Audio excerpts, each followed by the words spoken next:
Well, thank you for watching tonight. It's a hot spot for families on the Strip. Of course, we're talking about the free volcano show outside the Mirage. It's iconic, right? Shoots fire up into the air to music. Thousands of people love to see it every year. But now there are plans to snuff out the flames. It's one of our original selfie spots before there were even selfies, right? And people are pretty heated up about the idea of getting rid of it. News 3's Lauren Clark joins us live outside the Mirage. And so we know that it's being taken over, but why the plans to tear it down? Well, that's a good question, and it essentially boils down to renovation. Hard Rock International was the one who bought the Mirage, and they're planning to renovate all of it, including the volcano. For Nick visiting from Illinois, it's a tradition. Every time I come out here to Vegas, it's just one thing I have to go visit. The Mirage's Volcano Show, a free, flashy explosion of lights, fire, and music. But now plans to extinguish those flames. In December, the Mirage was sold to Hard Rock International. It has plans to transform the property, with recent renderings showing a giant guitar-shaped hotel. And the volcano, not a part of the plans. The News. I had no idea the volcano was coming down. That is just tragic. Upsetting visitors like Nick. It's kind of sad to see it go. It's pretty shocking. Oh, that sucks. It really sucks. Destroying it does not make sense to a lot of people in Vegas. Alden Gillespie says the first time he saw the show, he was hooked. The first time that I saw it, it was a fire explosion. It was a water explosion. It was lights. It was something that you could see on the Strip for free. But when he heard plans for the volcano to come down, he started this petition calling for it to be saved. He says its message to the new owners is clear. Please reconsider destroying something that is so special to so many people around the world. So far, more than 2,300 people have signed. Proof, says UNLV gaming professor David Schwartz, that it's become a piece of Las Vegas history. I think it's just such an iconic part of Las Vegas at this point. You know, it's like if they took the Statue of Liberty out of New York. It's just something that people, when they think of Vegas, they think of the volcano. And suggests there might be a way to preserve it. I think the Mirage is such a significant property historically, and the volcano is such a big part of the Mirage. It might be a real mistake just to get rid of it, you know, and maybe it can be incorporated into the new design in some way. And incorporating it into the new design is something Gillespie says many petitioners are willing to hear more about. They just want the volcano preserved in some way. Now, we did reach out to Hard Rock International via email and via phone. We have not heard back as of right now. Nevada Republicans say they're making huge inroads tonight with a voting bloc known for voting Democratic. News 3's Steve Wolford live over in the newsroom with a closer look at what's happening and some reasons why.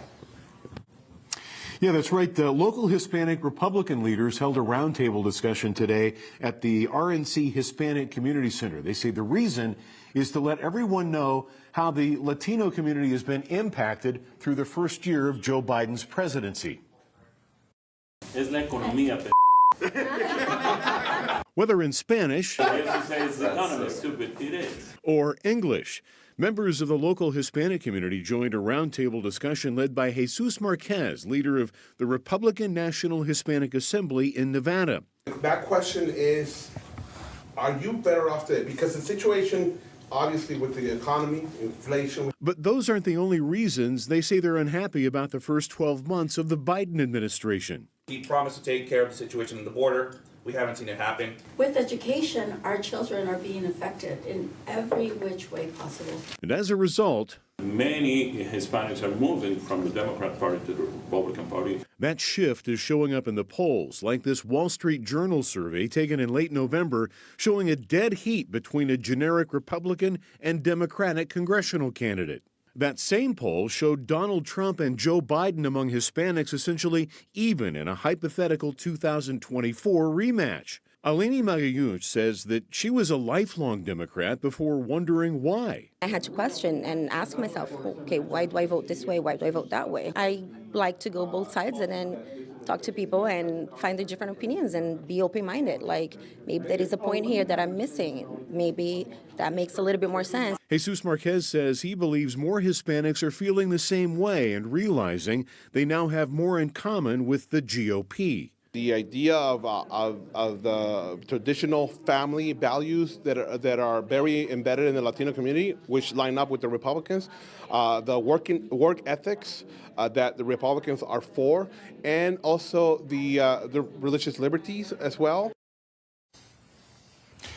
Marquez says starting with Donald Trump in 2016, Republicans have been doing a much better job at communicating with Hispanics to let them know that they might have a little more in common than they might have first thought. Now more on that battle on the Hill. Only 2 Nevadans get a vote on this, our 2 U.S. senators. Our Jeff Gillen caught up with both Senators Cortez Masto and Jackie Rosen today. He continues our team coverage. Good evening, everybody. Both say they are looking for a candidate who will reflect the values of Nevada. Neither Jackie Rosen nor Cortez Masto, both Democrats, sit on the Senate Judiciary Committee, which will be the first stop in the confirmation process. But once a nominee clears the committee, both Nevada senators get to vote when the nomination comes before the full Senate. I met Senator Rosen at the Carpenters Training Center in Las Vegas. So we're going to wait to see who he nominates the next few weeks. Of course, myself, along with Senator Cortez Masto, we're going to be sure, whoever that person is, that they are aligned with the values of Nevadans. Reproductive choice, civil rights, getting dark money out of our politics, really important issues. That will please Nevada Democrats. Nevada Republicans will have a different take on this nomination, already apparent in Nevada's emerging 2022 Senate race.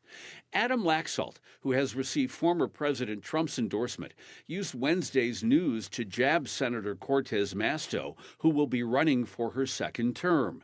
In recent years, it has been extremely disappointing to see how Senator Cortez Masto and her liberal colleagues have politicized and denigrated this important confirmation process, Laxalt said in a statement.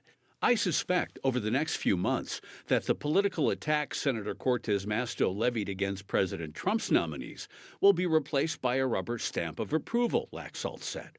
Cortez Masto had a different take of how Supreme Court picks have been handled when Republicans controlled the chamber. I spoke to her as she toured a North Las Vegas factory. And unfortunately, instead of all of us working together, I've seen Mitch McConnell and Republican leadership really try to force their candidates before the Supreme Court, and I don't think that's fair and balanced. These days, Supreme Court nominations are the hottest of political hot potatoes. I'm looking for a balanced court, really. I'm looking for a court that is going to work in the best interest of this country, balance the issues that are before them in a way that really takes into consideration the uniqueness and the diversity of our country as well. And another Republican facing off in the Republican Senate primary weighed in. Sam Brown said, quote, President Biden will undoubtedly appoint a radical nominee to take Justice Breyer's place, underscoring the importance of our race here in Nevada.